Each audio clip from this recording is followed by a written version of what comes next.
नमस्कार, आप देख रहे हैं एबीपी न्यूज और छोटी आवाज के बड़े मंच पर आपका स्वागत है। मैं हूं जगविंदर पटियाल। जनहित में खबरों का परीक्षण पटियाल का जुनून है और शो का नाम है पब्लिक इंटरेस्ट। आज का पहला परीक्षण एबीपी न्यूज की ऐसी खबर पर आधारित है जिसे प्रधानमंत्री नरेंद्र मोदी ने देश के साथ शेयर किया है। आप सब ब्रह्मोस मिसाइल के बारे में तो जानते होंगे। कुछ दिन पहले आपने यह भी देखा था कि भारत ने ब्रह्मोस मिसाइल का निर्यात किया है। लेकिन क्या आप कभी ये सोच सकते थे या क्या आपने कभी ये सोचा कि ब्रह्मोस के निर्यात की प्रक्रिया कब शुरू हुई, इसके निर्यात में कितना वक्त लगा और अगर देरी हुई तो इसका जिम्मेदार कौन है? सारे सवालों का जवाब आप पटियाल के साथ देखिए। दूसरा परीक्षण राजस्थान की सरकार के बारे में है जो करप्शन पर कंफ्यूज है। 2 दिन पहले पटियाल ने आपको दिखाया था कि कैसे कैबिनेट मंत्री किरोड़ी लाल मीणा अपनी ही सरकार के खिलाफ चिट्ठियां लिख रहे थे। जयपुर के पास एक रेजिडेंशियल प्रोजेक्ट में करप्शन का दावा कर रहे थे। पटियाल ने जब राजस्थान के सीएम से सवाल किए तो किरोड़ी लाल मीणा यू टर्न ले गए।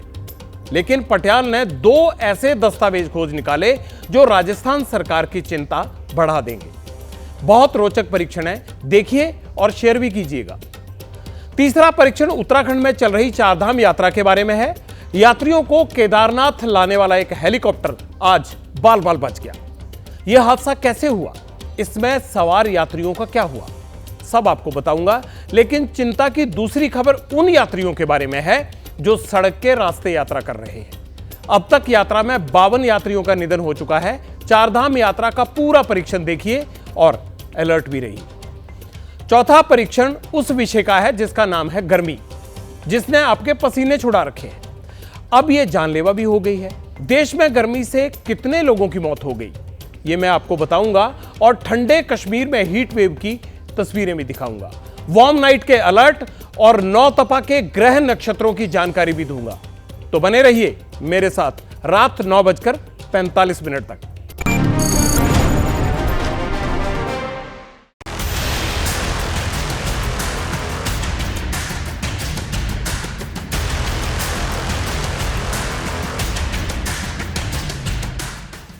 किसने लटकाई ब्रह्मोस मिसाइल?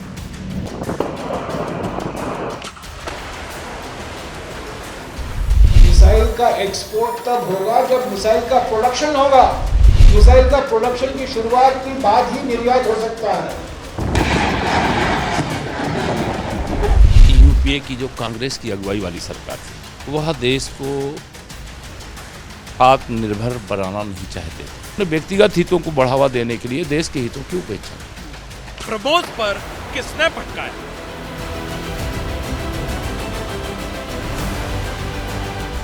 तो मोदी जी ने मेक इन इंडिया नहीं किया तो ये 2016 में उन्होंने जो मेक इन इंडिया बनाया है वो 2006 के मैनुअल को कॉपी करके 2016 किया है। रक्षा क्षेत्र को सबसे बड़ा आघात किसने पहुंचाया? विदेशों में बैठे हुए लोगों को फायदा पहुंचाने के लिए ये काम किए गए। उसी कारण से ब्रह्मोस को निर्यात की अनुमति नहीं दी गई। सेना को हमेशा पीछे रखा गया। मिशन ब्रह्मोस को लेकर बहुत बड़ा खुलासा। यूपीए के समय में सिर्फ एक ही पॉलिसी थी, अटकाना, भटकाना और लटकाना। ये सरकार या तो घोटालों की वजह से चर्चा में थी, नीतिगत पंगुता की वजह से कई बड़े फैसले नहीं हुए।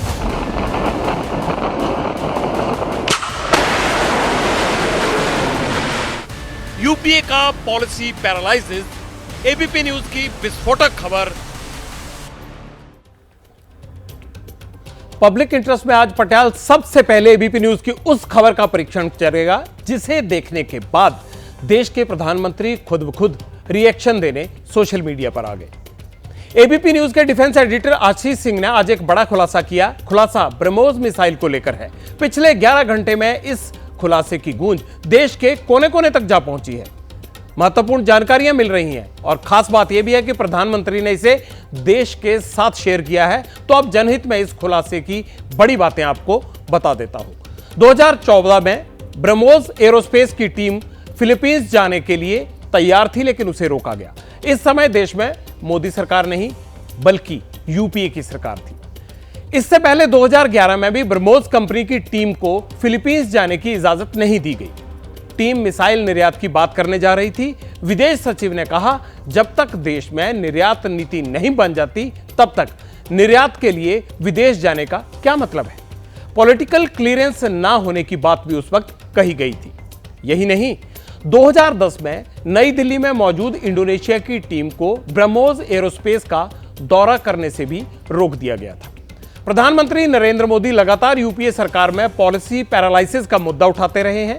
आज एबीपी न्यूज के बड़े खुलासे को जब प्रधानमंत्री ने देश के साथ शेयर किया तो उन्होंने क्या लिखा? उन्होंने लिखा, कांग्रेस की लटकाने, भटकाने, अटकाने और बीच में मोटी मलाई मारने की आदत ने देश के रक्षा क्षेत्र को सबसे बड़ा आघात पहुंचाया है। आगे पटियाल आपको इस बड़े खुलासे के सारे सबूत एक एक करके बताएगा, लेकिन उससे पहले एक जानकारी बहुत जरूरी है। ब्रह्मोस मिसाइल निर्यात की पहली खेप इसी साल 19 अप्रैल को फिलीपींस पहुंची है। तब पीएम मोदी ने इसे अपनी सरकार की बड़ी कामयाबी कहा था। कांग्रेस की सरकार अगर रही होती तो भारत में बना तेजस फाइटर प्लेन भी आसमान की बुलंदियां नहीं देख पाता। ये भाजपा सरकार है जो हमारी सेनाओं को आत्मनिर्भर बना रही है। भारत की पहचान अब दूसरे देशों को हथियार निर्यात करने वाले देश की बन रही है। इस साल ही भारत ने 21,000 करोड़ रुपए के हथियार दूसरे देशों को बेचे हैं। अब हम ब्रह्मोस मिसाइल को भी एक्सपोर्ट कर रहे हैं। और आज जब मैं यहां भाषण कर रहा हूं ना, इसी समय हमारा ब्रह्मोस मिसाइल विदेश जाने के लिए, सप्लाई के लिए, डिलीवरी के लिए थोड़ी देर में चल पड़ेगा। इस मिसाइल का पहला बैच आज फिलीपींस जा रहा है। मैं सभी देशवासियों को इसकी बहुत बहुत बधाई देता हूं। पटियाल आपको एक एक करके वो सारे सबूत दिखाएगा जो ये साबित करते हैं कि किस तरह सही वक्त पर फैसला नहीं लेने की वजह से ब्रह्मोस मिसाइल के निर्यात में देरी हुई। सबूत नंबर 1, 17 अप्रैल 2014 को विदेश मंत्रालय ने साउथ डायरेक्टर जो थे उन्होंने ब्रह्मोस एयरस्पेस के जीएम डिजाइन को एक चिट्ठी लिखी। यह चिट्ठी तब लिखी गई जब निर्यात पर बातचीत के सिलसिले में ब्रह्मोस एयरोस्पेस की टीम फिलीपींस जाने वाली थी। इस चिट्ठी में साफ साफ लिखा गया कि दौरे को लेकर राजनीतिक स्तर पर क्लीयरेंस नहीं है, इसीलिए दौरे से पहले विदेश मंत्रालय से हरी झंडी ली जाए। अब ब्रह्मोस के निर्यात में देरी का दूसरा सबूत आपके सामने रखता हूं। एबीपी न्यूज के पास 9 मई 2011 को लिखी गई विदेश सचिव निरुपमा राव की वो चिट्ठी भी है जो उन्होंने डीआरडीओ के research and development chief controller as Pillai को लिखी थी। इस चिट्ठी में निरुपमा राव ने विदेश मंत्री का हवाला देते हुए यह निर्देश दिया था कि ब्रह्मोस मिसाइल के निर्यात पर तब तक आगे नहीं बढ़ा जा सकता जब तक मिसाइल निर्यात को लेकर नीति नहीं बन जाती। निर्यात का कोई भी फैसला विदेश नीति और सामरिक सुरक्षा के हित को देखते हुए ही लिया जाएगा, यह उस चिट्ठी में साफ साफ लिखा था। ब्रह्मोस के निर्यात को लेकर तब भी यूपीए सरकार कितनी गंभीर थी, इसका तीसरा सबूत भी अब आप देख लीजिए। साल 2010 में इंडोनेशिया की एक टीम किसी कार्यक्रम में शामिल होने के लिए नई दिल्ली आई थी, तो वो टीम ब्रह्मोस एरोस्पेस का दौरा करना चाहती थी, लेकिन ऐसा हो नहीं पाया। रक्षा मंत्रालय की ओर से ब्रह्मोस एरोस्पेस को एक चिट्ठी भेजी गई थी जिसमें यह कहा गया था कि जब तक मिसाइल निर्यात की नीति नहीं बन जाती तब तक इस तरह का कोई भी दौरा नहीं होना चाहिए। इससे यह गलत संदेश चला गया कि हम ब्रह्मोस मिसाइल बेचना ही नहीं चाहते। माना यह भी जा रहा है कि 3 चिट्ठियों में जो ऑब्जेक्शन लगाए गए उनसे मिसाइल निर्यात का प्रोग्राम पिछड़ गया। ये कैसे हुआ, इसको समझने के लिए हमारे डिफेंस एडिटर ने एक छोटी सी रिपोर्ट तैयार की है, आप भी देखिए। 4 पन्नों के 3 लेटर्स जुलाई 2010 से लेकर अप्रैल 2014 तक के। इन 3 लेटर्स में हर एक लेटर में अलग अलग बात कही गई है। जैसे कि जो पहला लेटर है उसमें कहा गया है कि पॉलिटिकल क्लियरेंस नहीं है। जो दूसरा लेटर है उसमें साफ साफ कहा गया है कि जो पॉलिसी होनी चाहिए ब्रह्मोस मिसाइल के एक्सपोर्ट को लेकर वो नहीं है। जो तीसरा लेटर है फॉरेन सेक्रेटरी द्वारा, उसमें दर्जनों वजहें बताई गई हैं कि किस वजह से बाधाएं आ सकती है ब्रह्मोस मिसाइल के निर्यात को लेकर। ऐसे में ये साफ हो जाता है कि न केवल ब्रह्मोस के निर्यात की तैयारियों को लेकर देरी की गई, बल्कि डायरेक्टली रोड़े अटकाए गए। जब ब्रह्मोस की टीम फिलीपींस जा रही थी तो लिख कर रोक दिया गया। जब इंडोनेशिया की team BrahMos headquarter New Delhi आ रही थी तब लिख कर रोक दिया गया। ये साफ साफ दर्शा रही हैं कि न केवल नीति बल्कि नियति भी यूपीए सरकार की विशेष तौर पर 2010 से 2014 तक में ब्रह्मोस के निर्यात को लेकर बहुत साफ नहीं थी। अब पटियाल इस मामले में आपको सबसे ज्यादा चौंकाने वाली बात बताएगा। पटियाल की गारंटी है कि देश में ज्यादातर लोग ब्रह्मोस के इस पहलू को नहीं जानते होंगे। ब्रह्मोस पर यूपीए की रुकावट को लेकर खुलासा करने वाले एबीपी न्यूज के डिफेंस एडिटर आशीष सिंह से इसके बारे में सुनिए। अब एक अंदर की बात आपको बताता हूं जो 99.99% लोगों को शायद ही पता होगी। ब्रह्मोस मिसाइल का जब हम नाम लेते हैं तो ऐसा लगता है कि ये किसी सरकारी कंपनी की मिसाइल है, लेकिन ऐसा है नहीं। ब्रह्मोस को जो लेटर लिखे गए हैं इसमें साफ साफ दर्शाता है कि ये BAPL यानी कि BrahMos aerospace private limited company है। यानी कि ये पूरी तरह से, जब भारत सरकार के नियमों की बात करें तो केवल और केवल प्राइवेट लिमिटेड के नियम इस पर लागू होते हैं और उसके अप्रूवल की ज़रूरत केवल अंतिम स्टेज पर भारत सरकार के मद्देनज़र पड़ती है। उसके पहले ब्रह्मोस एरोस्पेस से कौन मिलना चाहता है, ब्रह्मोस एरोस्पेस किसको मिलना चाहता है, उसको लेकर अगर रोड़े अटकाए जाएं तो जाहिर सी बात है कि वही कहानी निकलकर सामने आएगी जो 2010 से 2014 के बीच में यूपीए सरकार के दौरान निकलकर सामने आई थी, जहां पर साफ साफ लिखकर मना किया जा रहा था किसी सरकारी नहीं, एक प्राइवेट लिमिटेड कंपनी को। लेकिन यहां सबसे बड़ा सवाल यह है कि कोई देश खुद को कमजोर क्यों करेगा? अगर मिसाइल के लिए दुनिया भारत के आगे पीछे दौड़ रही थी तो भारत उसे बेचने के लिए क्यों तैयार नहीं था, क्यों उससे बच रहा था? और नहीं बेचना चाहता था तो मना कर देता। यह बहाने बनाने की जरूरत क्या थी? इन सवालों का जवाब भी हमारे डिफेंस एडिटर आशीष सिंह से ही सुन लीजिए। ये सवाल मन में उठना जाहिर सी बात है कि अगर दुनिया भर के देश हमारे आगे पीछे घूम रहे हैं, ब्रह्मोस एरोस्पेस प्राइवेट लिमिटेड को लगातार रिक्वेस्ट कर रहे हैं कि ब्रह्मोस मिसाइल उन्हें बेची जाए, इतनी मिसाइल आर्मी को दी जाए, इतनी मिसाइल नेवी को दी जाए, इतनी मिसाइल एयरफोर्स को बेची जा सकती है, तो आखिरकार भारत सरकार यूपीए सरकार के दौरान क्यों नहीं ब्रह्मोस मिसाइल बेच रही थी? इसका सीधा उत्तर मैं आपको दूंगा और वो वहां मिलेगा जहां पर आपको सारे देश मैप पर दिखाई देंगे। वो देश जिन्हें ब्रह्मोस बेचने को लेकर भारत सरकार और उन देशों की मिलिट्रीज और उन देशों की सरकारों के बीच में बातचीत चल रही है। फिलीपींस को पिछले महीने भारत ने ब्रह्मोस मिसाइल दी, लेकिन जो बाकी देश हैं अगर आप देखें, वियतनाम, मलेशिया, थाईलैंड, ये सारे के सारे देश साउथ ईस्ट एशिया यानी कि साउथ चाइना सी के आसपास में है। और तब जाकर ये अंदर की बात पता चलती है कि ब्रह्मोस मिसाइल अगर इन देशों को दी जाएगी तो वो डिप्लॉय करेंगे साउथ चाइना सी में, और जाहिर सी बात है कि चीन भारत से नाराज हो जाएगा। और यहीं पर 180 डिग्री शिफ्ट दिखाई देता है जो 2014 के पहले था। 2014 के पहले वाली यूपीए सरकार चीन को नाराज नहीं करना चाहती थी और 2014 के बाद की मोदी सरकार चीन से बिल्कुल नहीं डरती, और इसी वजह से चीन के आसपास घेरने वाले उन कोस्टल कंट्रीज को, चाहे वो वियतनाम हो या फिर फिलीपींस, चाहे वो मलेशिया हो या फिर थाईलैंड, उन सभी देशों को ब्रह्मोस बेचने के लिए लगातार कदम आगे बढ़ा रही है। आरोप यूपीए सरकार पर है। यूपीए की सरकार में कांग्रेस के प्रधानमंत्री मनमोहन सिंह थे। कांग्रेस ने इस खुलासे पर अपनी प्रतिक्रिया दी है। अरे मिसाइल का एक्सपोर्ट तब होगा जब मिसाइल का प्रोडक्शन होगा।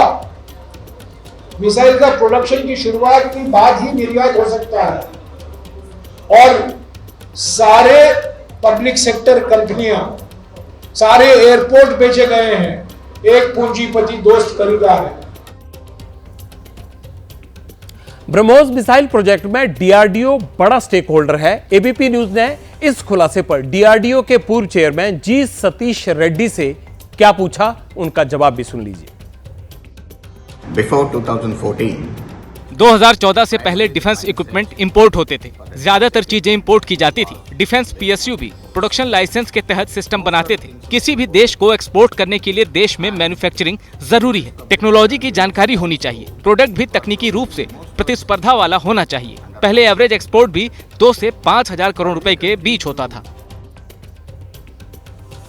ये खबर देखने के बाद क्या कोई कह सकता है कि एक मिसाइल के निर्यात में देरी को किसी सरकार की कमजोरी कहना कहां तक ठीक है? पटियाल ने इस पर एक रिसर्च किया और उस रिसर्च में क्या निकल कर आया। साल 2004 से लेकर 2014 तक देश में डॉक्टर मनमोहन सिंह की सरकार थी, यूपीए की सरकार थी। इन 10 सालों में हमारे देश ने 4,312 करोड़ रुपए का डिफेंस एक्सपोर्ट किया, यानी विदेश में निर्यात किया। वहीं साल 2014 से लेकर अब तक अगर हम पिछले 10 सालों का आंकड़ा निकालें तो भारत ने 88,319 करोड़ रुपए का डिफेंस एक्सपोर्ट किया है।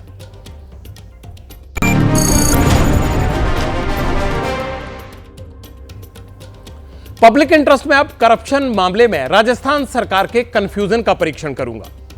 इस सुपर एक्सक्लूसिव परीक्षण में पटियाल आपको दिखाएगा कि पटियाल के परीक्षण के बाद राजस्थान के मुख्यमंत्री का कंफ्यूजन कैसे सामने आ गया और अपनी ही सरकार में करप्शन के आरोप लगाने वाले कैबिनेट मंत्री ने कैसे यू टर्न ले लिया। पब्लिक इंटरेस्ट में 2 दिन पहले पटियाल ने आपको राजस्थान की खबर दिखाई थी। राजस्थान सरकार में कैबिनेट मंत्री किरोड़ी लाल मीणा ने अपनी ही सरकार के सामने करप्शन का एक मुद्दा उठाया था। मीणा ने यह आरोप लगाया था कि जयपुर में एक रेजिडेंशियल परियोजना में सरकार को करीब 1,146 करोड़ रुपए का अनुमानित नुकसान हो सकता है।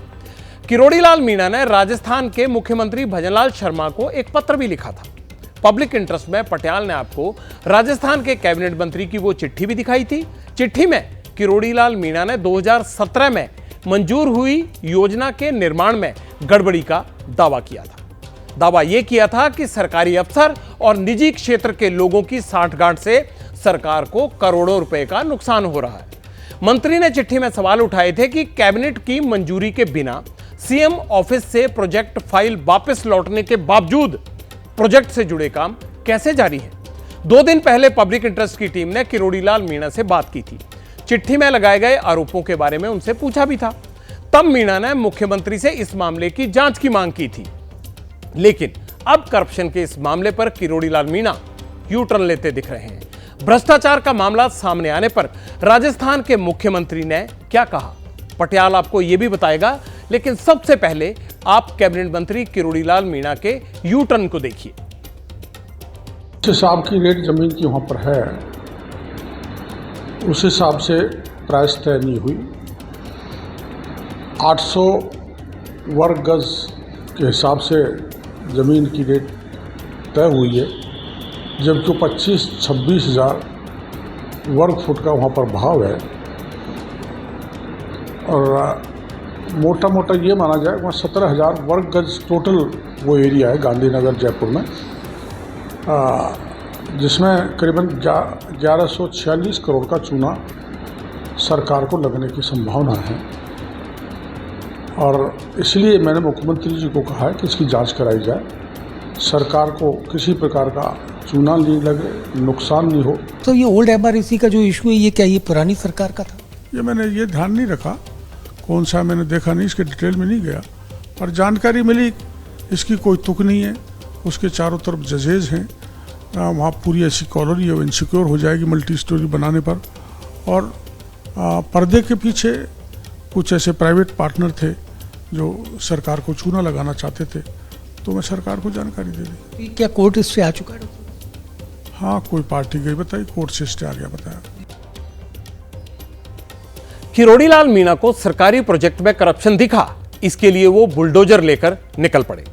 सीधे मुख्यमंत्री का ध्यान आकर्षित किया। पब्लिक इंटरेस्ट में भ्रष्टाचार की ओर से इशारा कर रहे मंत्री किरोड़ीलाल मीणा की चिट्ठी के हर पॉइंट को आपके सामने रख दिया।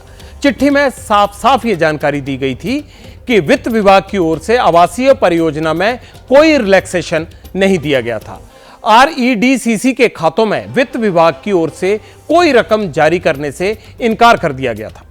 राजस्थान कैबिनेट और वित्त मंत्री की परियोजना को मंजूरी नहीं ली गई थी और सबसे बड़ी बात यह कि प्रोजेक्ट की फाइल खुद मुख्यमंत्री ने लौटा दी थी। यानी कैबिनेट मंत्री किरोड़ीलाल मीणा ने अपनी चिट्ठी में सीधे मुख्यमंत्री के सामने इस बात को एक नहीं कई सबूतों के साथ रखा कि प्रोजेक्ट से जुड़ी संस्थाओं और अफसरों की मनमानी से एक बड़े घोटाले का रास्ता तैयार कर दिया गया है। लेकिन शिकायत पर सरकार की ओर से क्या कार्रवाई हो रही है? एबीपी संवाददाता संजय त्रिपाठी ने राजस्थान के सीएम भजनलाल शर्मा से जब यह सवाल पूछा तो उन्होंने क्या कहा, आप भी सुन लीजिए। निश्चित रूप से पिछली सरकार पर जो आरोप लगाए हैं, पिछली सरकार ने जो किया है उनकी जांच करा रहे हैं, उनकी जांच हो रही है और ये अच्छी बात है। पिछली सरकार की जांच नहीं करनी चाहिए क्या? गलत काम हुआ है तो उसकी जांच करें या नहीं करें? बिल्कुल करेंगे। मुख्यमंत्री इसे पुरानी सरकार का फैसला बता रहे हैं, किरोड़ीलाल मीणा इसे वर्तमान सरकार का काम बता रहे हैं। सच्चाई जानने के लिए पटियाल ने रिसर्च की तो पता क्या चला? पता यह चला कि जयपुर में सरकारी आवासीय परियोजना का यह मामला करीब 7 साल पुराना है। 2017 में उस वक्त की राजस्थान सरकार ने योजना तैयार की थी, तब भी सरकार बीजेपी की थी और मुख्यमंत्री कौन था? वसुंधरा राजे। लेकिन प्रोजेक्ट और उसकी जमीन को लेकर कई पेंच थे, काम शुरू नहीं हो सका। 2018 में राजस्थान में कांग्रेस की सरकार बन गई। अशोक गहलोत सरकार में भी काम शुरू नहीं हो पाया। इसके बाद फिर बीजेपी की सरकार आई तो बिना इजाजत के काम शुरू हो गया। पहले से बने सरकारी घरों को खाली कराने के नोटिस जारी कर दिए गए। एबीपी न्यूज के पास इसकी कॉपी भी मौजूद है। यह नोटिस 29 अप्रैल 2024 को पब्लिक हेल्थ इंजीनियरिंग विभाग के सेक्शन ऑफिसर अभिमन्यु सिंह ने जारी किया है। सरकारी आवास में रह रहे 3 ओलंपियन को भी घर खाली करने का नोटिस जारी हुआ है, जिनमें से एक खिलाड़ी ने मुख्यमंत्री से इस मामले के लेकर मुलाकात भी की है। यानी लगातार मुख्यमंत्री भजनलाल शर्मा को प्रोजेक्ट और उससे जुड़ी गड़बड़ियों के रिमाइंडर्स मिल रहे थे। दोनों के फर्क में आखिर क्या छिपाया जा रहा है, इसकी जब मैंने पड़ताल करने की कोशिश की तो मुझे 2 चीजें मिली। पहला, ये सामान्य प्रशासन विभाग का नोटिस जो 29 अप्रैल 2024 को जारी किया गया। इसमें नीतू राजेश्वर नाम के अधिकारी के हस्ताक्षर हैं और राज्यपाल की आज्ञा से इसे जारी करना बताया गया है। इस नोटिस में लिखा गया है कि ये नोटिस जारी होने के 10 दिनों के भीतर ओल्ड MREC इलाके में घरों में रह रहे लोग इसे खाली कर दें। ओल्ड MREC के घरों में रहने वाले लोगों को नोटिस मिले और इन्हीं लोगों में शामिल हैं 3 ओलंपियन भी, कृष्णा नागर और सुंदर गुर्जर। ये पैरालंपियन हैं, जबकि रजत चौहान तीरंदाजी में भारत का प्रतिनिधित्व करते हैं। ये तीनों सरकारी नौकरी में हैं और इन तीनों को मकान खाली करने के लिए नोटिस मिले। इनमें से सुंदर गुर्जर ने तो मुख्यमंत्री भजनलाल शर्मा के पास जाकर ये बात बताई भी कि उन्हें मकान खाली करने का नोटिस मिला है। इस पर मुख्यमंत्री भजनलाल शर्मा ने कहा कि उन्हें इस मामले की जानकारी तक नहीं है। पड़ताल के दौरान जो दूसरा अहम दस्तावेज मेरे हाथ लगा वो था मुख्यमंत्री कार्यालय की ओर से जारी की गई एक नोटशीट। इस नोटशीट पर मुख्यमंत्री का आदेश है कि इस योजना की पत्रावली लौटाई जाती है। ऐसे में ये तो स्पष्ट है कि योजना भले ही पुरानी हो, लेकिन उस पर काम अभी तक हो रहा था। ऐसे में करप्शन पर सरकार का कंफ्यूजन बिल्कुल क्लियर है। इसके 2 कारण हो सकते हैं, या तो सब कुछ मुख्यमंत्री भजनलाल शर्मा से छिपाकर किया जा रहा था, या फिर मुख्यमंत्री भजनलाल शर्मा किरोड़ीलाल के खुलासे पर कुछ बोलना नहीं चाहते। राजस्थान के सीएम भजनलाल शर्मा इस मामले की जांच कब, कैसे और कहां से शुरू करवाएंगे, इस पर पटियाल की नजर बनी हुई है। उम्मीद है करप्शन पर राजस्थान के सीएम जीरो टॉलरेंस की नीति अपनाएंगे।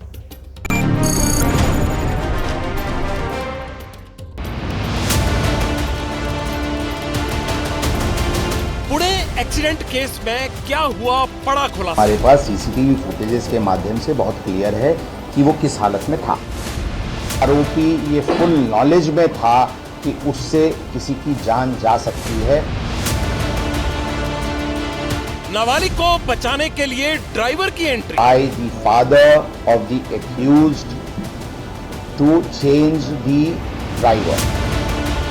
पुलिस ने क्यों बदल दी गुनाह की धारा? We are exploring application of section 201 IPC in the said case. खून की जांच में पुलिस का घपला। ब्लड की सैंपलिंग, ये सभी बात सामने आ सकती है। अल्कोहल, ड्रग्स या और भी कोई बैंड सब्सटेंसेस का यूज हुआ है या नहीं। नाबालिग के दादा पर गुमराह करने का शक। सेंसिटिव केस था। As a matter of abundant precaution blood sample बदली तो नहीं गई। पुलिस वालों पर क्यों गिरी एक्शन की बिजली?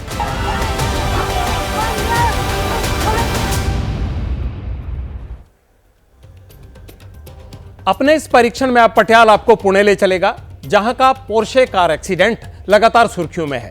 सबसे पहले आप इस वारदात में हुए खास डेवलपमेंट के अपडेट्स जान लीजिए। पुणे सेशंस कोर्ट ने नाबालिग आरोपी के पिता विशाल अग्रवाल और अन्य 5 आरोपियों को 14 दिन के लिए न्यायिक हिरासत में भेजा है। 7 जून तक सभी आरोपी पुणे की यरवड़ा जेल में रहेंगे। इस केस में लापरवाही बरतने वाले पुलिस अधिकारियों पर भी एक्शन हुआ है। यरवड़ा पुलिस स्टेशन के 2 पुलिस वालों को सस्पेंड कर दिया गया है और सस्पेंड होने वालों में पहला नाम इंस्पेक्टर राहुल जगदले का है, जबकि दूसरे हैं विश्वनाथ तोड़करी। दोनों पर जांच में लापरवाही बरतने और सही वक्त पर हादसे के बारे में अपने सीनियर्स को जानकारी ना देने का आरोप है। आरोपियों की पेशी के दौरान कोर्ट ने पुलिस की जांच और थ्योरी पर भी सवाल खड़े किए हैं। पुलिस की जांच पर कोर्ट ने सवाल क्यों खड़े किए और कोर्ट रूम में क्या क्या हुआ, इसकी एक्सक्लूसिव डिटेल्स सरकारी वकील से सुन लीजिए। नहीं, हमने कहा है कि जो उसके साथ बाकी लड़के पब में थे, दारू पी रहे थे, उनके नाम अभी तक नहीं आए हैं सामने, और वो कौन से स्कूल से थे, कौन सी परीक्षा उन्होंने देने के बाद ये पार्टी आयोजित की थी, इसका भी कुछ जिक्र पुलिस ने अभी तक नहीं किया है। वो इन्वेस्टिगेशन में आना चाहिए था। कोई नए ग्राउंड नहीं थे PCR मांगने के लिए। उन्होंने कहा था कि ड्राइवर को आज अरेस्ट किया है, इसलिए हमें PCR चाहिए। PCR जब्त किया, इसलिए हमें उसका इन्वेस्टिगेशन या एनालिसिस करना है, उसके लिए PCR चाहिए। जो पब और बियर बार रेस्टोरेंट है, उसके डॉक्यूमेंट्स चाहिए। कारण जो है वो कोर्ट ने ज़्यादा इम्पोर्टेंट है ऐसे नहीं माने और उन्हें MCR दिया गया है। तो अभी जामीन मिलने का उनका रास्ता एक प्रकार से हम बोल सकते हैं आसान हो गया। ये तो हुए केस के अपडेट। अब अपने परीक्षण पर लौटता हूं और आपको यह चौंकाने वाली जांच बताता हूं कि इस केस में आज 2 नए किरदारों की एंट्री हुई, जिन पर पुलिस को गुमराह करने, केस की दिशा को मोड़ने और मोहरा बनकर सबूत मिटाने के आरोप लगे हैं। पहला किरदार है बिल्डर विशाल अग्रवाल का ड्राइवर गंगाराम पुजारी। दूसरा है नाबालिग आरोपी का दादा सुरेंद्र अग्रवाल। दोनों की केस में क्या भूमिका है, इसे सिलसिलेवार तरीके से समझिए। पहले आप नाबालिग आरोपी के दादा सुरेंद्र अग्रवाल की भूमिका को जानिए। सुरेंद्र अग्रवाल ने कहा कि हादसे की रात उनका पोता गाड़ी ड्राइव नहीं कर रहा था। गाड़ी उनका ड्राइवर गंगाराम पुजारी चला रहा था। सुरेंद्र अग्रवाल ने जो कहा वो कितना सच है, पुलिस जांच में क्या खुलासा हुआ, ड्राइवर गंगाराम केस के अंदर मोहरा कैसे बन गया, ये पुणे के पुलिस कमिश्नर अमितेश कुमार से सुनिए। हर एंगल से मामले की जांच हो रही है और मैं कह सकता हूं कि आरोपी के पिता के द्वारा ये ड्राइवर बदलने की कोशिशें की गई। वो जांच में सामने आया है और हम सबूतों के साथ छेड़छाड़ के मामले में IPC की धारा 201 के तहत एप्लीकेशन फाइल करेंगे। टेक्निकल सबूत इकट्ठा करके हम केस में आरोपी को कन्विक्ट कराएंगे।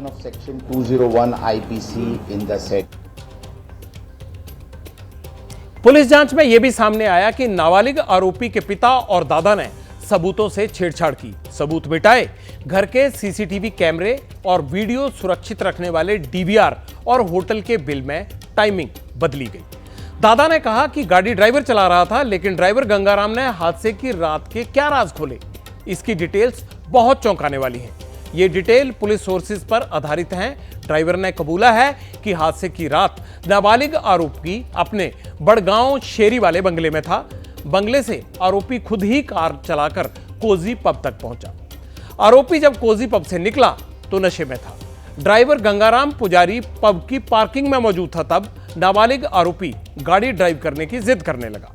गंगाराम ने विशाल अग्रवाल को फोन किया, यानी लड़के के पिता को। विशाल अग्रवाल ने ड्राइवर से कहा कि वो उनके बेटे की बात माने। ड्राइवर गंगाराम ने गाड़ी नाबालिग को दे दी और खुद बगल वाली सीट पर बैठ गया। कहा यह भी जा रहा है कि उस कार में तब 2 आरोपी के साथी भी थे। इस कहानी में कितनी सच्चाई है, इसके बारे में पुलिस का जवाब सुनिए। मैं बताया, इसमें काफ़ी सारे डिटेल्स हमने ऑलरेडी बताए हैं।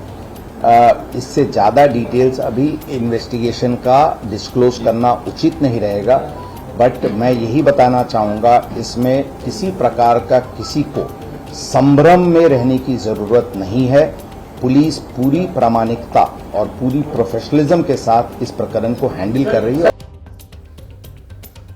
पुणे पुलिस की इन्वेस्टिगेशन पर कुछ लोग सवाल उठा रहे हैं। पहला सवाल यह है कि आरोपी के ब्लड सैंपल लेने में देरी क्यों हुई, और दूसरा ये कि गुनाह की धारा क्यों बदली गई। पुणे के पुलिस कमिश्नर ने पटियाल के इस सवाल का जवाब भी दिया है, आप भी सुन लीजिए। 8 बजे के आसपास इस प्रकरण में फर्स्ट जो 304 का एफआईआर था वो रजिस्टर किया गया था। उसके बाद उसको सैंपल के लिए, उसको ब्लड मेडिकल एग्जामिनेशन के लिए भेजा गया था, और जो एग्जैक्टली जो सैंपल कलेक्ट की गई है वो 11 के आसपास कलेक्ट की गई है। उसमें ज़रूर ये एक लैप्स ऑफ टाइम है, लेकिन मैं ये बताना चाहूँगा कि इसमें ब्लड के रिपोर्ट के ऊपर हमारा ये 304 आईपीसी का केस टिका हुआ नहीं है। इन स्पाइट और despite the blood test report हमारी केस 304 आईपीसी की है, जिसमें हम नॉलेज की बात कर रहे हैं कि आरोपी की जो कंडक्ट थी और जो सीक्वेंस ऑफ इवेंट्स था, उससे आरोपी ये फुल नॉलेज में था कि उससे किसी की जान जा सकती है। इस मामले की जांच अब यरवड़ा पुलिस से ले ली गई है और ये जांच सौंपी गई है क्राइम ब्रांच पुलिस को। देखते हैं अब क्राइम ब्रांच पुलिस कैसे इस मामले में आगे बढ़ती है। पटियाल की नजर इस घटनाक्रम पर बनी रहेगी।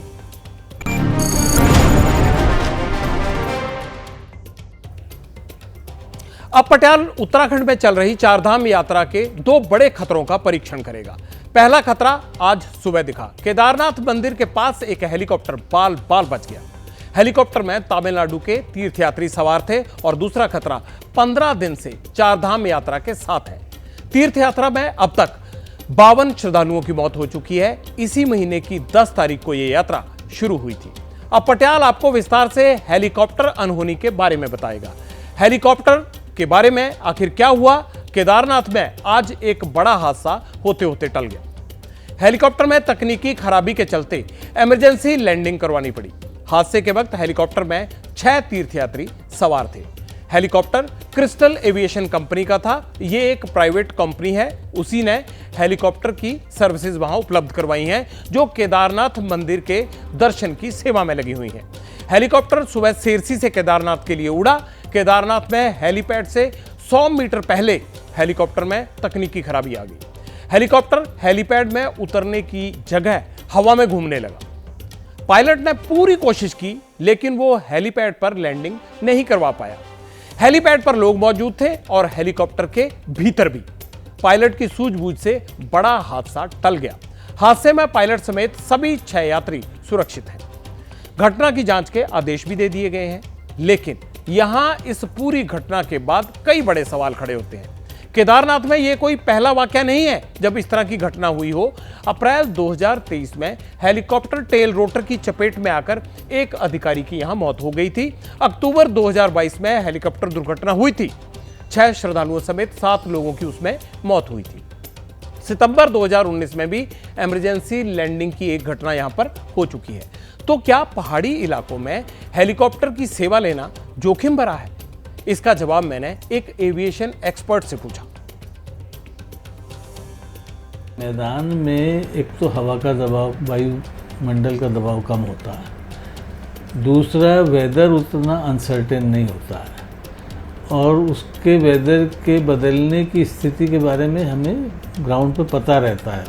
अगर मान लीजिए मौसम में कहीं से तूफान आ रहा है या विंड कंडीशन बदल रही है तो हमारे पास एक पूर्वानुमान आ जाता है, जबकि पहाड़ों में तो वो क्षण क्षण पे बदलता रहता है। तो इसलिए अच्छा, फिर हाई एल्टीट्यूड फ्लाइंग होती है, आपके पास मार्जिन बहुत कम होते हैं, फिर एक पीक से ज़्यादा दूसरी पीक पे जाना होता है, फिर विजिबिलिटी कई जगह बहुत सीरियस इशू हो जाती है क्योंकि पहाड़ हैं, पेड़ हैं, तो ऑब्स्ट्रक्शंस बहुत होते हैं। चारधाम यात्रा में जोखिम की खबर चिंता बढ़ाती है क्योंकि यहां पर भी बड़ी संख्या में लोग आ रहे हैं। इसीलिए हमें यह लगता है कि क्या वहां यात्रियों की सुरक्षा की गारंटी है। केदारनाथ यात्रा में 22 मई तक 10,37,700 लोगों ने रजिस्ट्रेशन करवाया है। सीजन के पहले 10 दिनों में 4,24,000 से ज्यादा लोग केदारनाथ के दर्शन कर चुके हैं। पिछले 2 साल के मुकाबले यात्रियों की ये संख्या में 156% की बढ़ोतरी हुई है। केदारनाथ में हर महीने 25,000 से ज्यादा यात्री हेलीकॉप्टर सेवाओं का इस्तेमाल करते हैं। अब पटियाल आपको चारधाम यात्रा में यात्रियों का एक और अपडेट देना चाहता है। 10 मई से यात्रा शुरू हुई थी, जिसमें अब तक 9,67,302 श्रद्धालु दर्शन कर चुके हैं। यह संख्या पिछले साल के मुकाबले 2 गुना है। लोगों ने तो ये भी इनिशिएटिव लिया कि चूंकि संख्या वहां पर होल्ड ज्यादा हो गई थी, तो कैंपस के अंदर और आईएसबीटी पर जो सुलभ कॉम्प्लेक्स थे उनको भी हम लोगों ने टेक ओवर कर लिया और कहा कि यात्रियों को कोई दिक्कत ना हो और उसका सारा पेमेंट यात्रा जो हमारा चारधाम यात्रा का ऑफिस है उसकी तरफ से किया जाएगा। प्रयास यही है कि यात्रा सुरक्षित और सुगम जरूर रखी जाए। इस पूरी यात्रा के दौरान अभी तक कुल 52 लोगों की मृत्यु हुई है।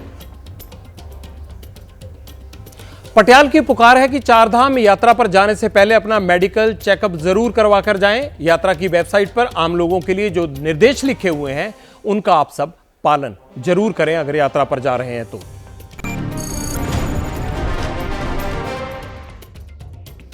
अब पटियाल आपको कर्नाटक टेप स्कैंडल के 3 महत्वपूर्ण अपडेट देगा। पहला अपडेट यह है कि दिल्ली में विदेश मंत्रालय के पास कर्नाटक के एक रिक्वेस्ट आई है वहां के एडमिनिस्ट्रेशन की, जिसमें मांग ये की गई है कि कर्नाटक टेप स्कैंडल के मुख्य आरोपी प्रज्वल रेवन्ना का डिप्लोमेटिक पासपोर्ट रद्द किया जाए।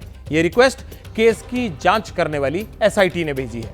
दूसरा अपडेट यह है कि कर्नाटक के मुख्यमंत्री ने प्रधानमंत्री को चिट्ठी लिखी है और मांग की है कि कर्नाटक टेप स्कैंडल के मुख्य आरोपी प्रज्वल का डिप्लोमेटिक पासपोर्ट रद्द किया जाए, उसको वापस देश बुलाया जाए। और तीसरा अपडेट यह है कि मुख्य आरोपी प्रज्वल के दादा और पूर्व पीएम एचडी देवेगौड़ा ने एक ओपन लेटर लिखा है। प्रज्वल को देश लौटने और कानून का सामना करने के लिए कहा गया है। उसमें देवेगौड़ा ने पोते प्रज्वल से यह भी कहा है कि वो उनके धैर्य की परीक्षा न ले। पिछले कुछ दिनों से ही बेंगलुरु की स्पेशल कोर्ट ने प्रज्वल रेवन्ना के खिलाफ 28 अप्रैल को दर्ज बलात्कार के मामले में वारंट जारी किया था। सवाल अब यह है कि डिप्लोमेटिक पासपोर्ट रद्द होने से क्या प्रज्वल भारत लौट आएगा? इस पर कर्नाटक के गृह मंत्री जी परमेश्वर ने कहा कि डिप्लोमेटिक पासपोर्ट रद्द होने के बाद प्रज्वल को वापस आना ही पड़ेगा। उन्होंने आरोप लगाया कि प्रज्वल के खिलाफ कानूनी प्रक्रिया में केंद्र सहयोग नहीं कर रहा है।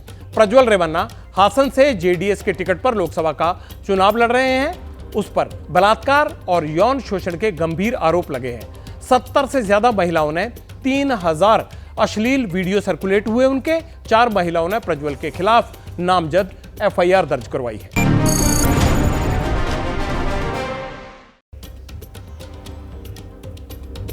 अट्ठाईस मई से 60 दिनों के लिए कोलकाता में धारा 144 लगा दी गई है।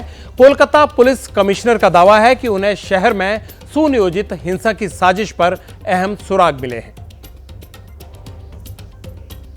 स्वाति मालीवाल मारपीट केस में मुख्य आरोपी विभव कुमार को दिल्ली की 30 हजारी कोर्ट ने 4 दिन के लिए न्यायिक हिरासत में जेल भेज दिया है। आज विभव ने अपनी जमानत के लिए अर्जी लगाई थी, जिस पर अब सोमवार को सुनवाई होगी।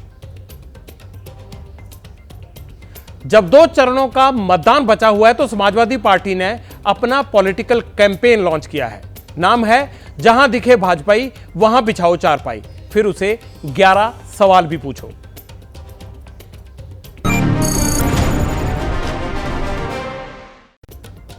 यूपी के गाजियाबाद में छोटा हरिद्वार जाने वाले यात्री सावधान हो जाएं। यहां लेडीज के चेंजिंग रूम में सीसीटीवी कैमरा मिला है। पुलिस ने महंत मुकेश गोस्वामी के खिलाफ इसके लिए एफआईआर दर्ज कर ली है। पब्लिक इंटरेस्ट में आज इतना ही। अब आपसे मुलाकात होगी सोमवार रात 9 बजे। मुझे दीजिए इजाजत। शुभ रात्रि।